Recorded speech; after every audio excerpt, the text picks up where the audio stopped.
Viene a Lampedusa in visita pastorale per incontrare loro, i migranti, disperati che lasciano a rischio della vita i paesi d'origine per sfuggire a guerra e fame. Papa Francesco per loro ha deciso di compiere la prima visita del suo pontificato, un gesto apprezzato dai migranti. Qui siamo al Piano Barone, in pieno centro storico di Agrigento, dove da alcuni anni si trova uno dei centri di accoglienza gestiti dall'associazione Aquarinto. Si respira aria di attesa per l'evento di lunedì prossimo. Cosa significa per te la venuta del Papa a Lampedusa? La venuta del Papa a Lampedusa è molto importante per me perché sono sicuro che lui capisce quella che io ho bisogno. Da quanto tempo sei in Italia? Io sono un anno in Italia E da dove vieni? Cosa hai lasciato? e vengo da Afghanistan. Io vengo da Afghanistan 6 mesi in Crotone o 6 mesi qui in Agrigento. والله ما فهمت السؤال.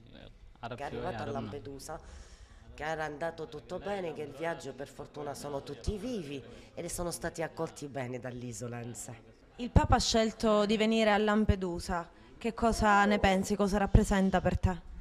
Il Papa a Lampedusa è molto importante perché anche se io sono musulmano, lui è il padre della Chiesa cattolica e io lo rispetto perché si interessa a noi migranti.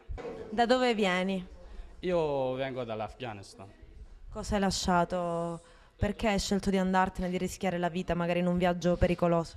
Sì, perché il mio paese c'è tanti problemi per queste cose, io ho lasciato il mio paese, che io ho venuto dall'Italia, ecco.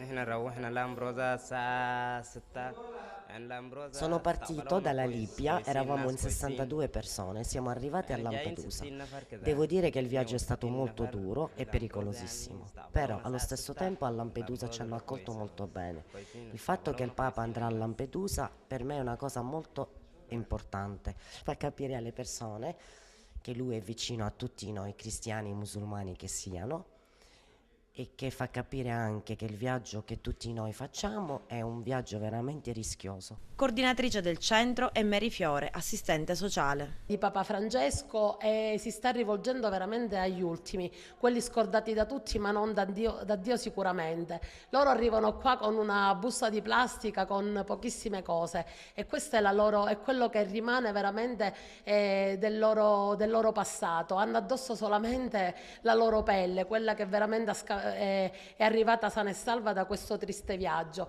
Per i ragazzi è un monito di speranza, di una possibilità per il futuro, perché si sentono amati, accolti e soprattutto voluti bene da questo grande Papa che oltre ad essere grande ha anche sicuramente un grande cuore.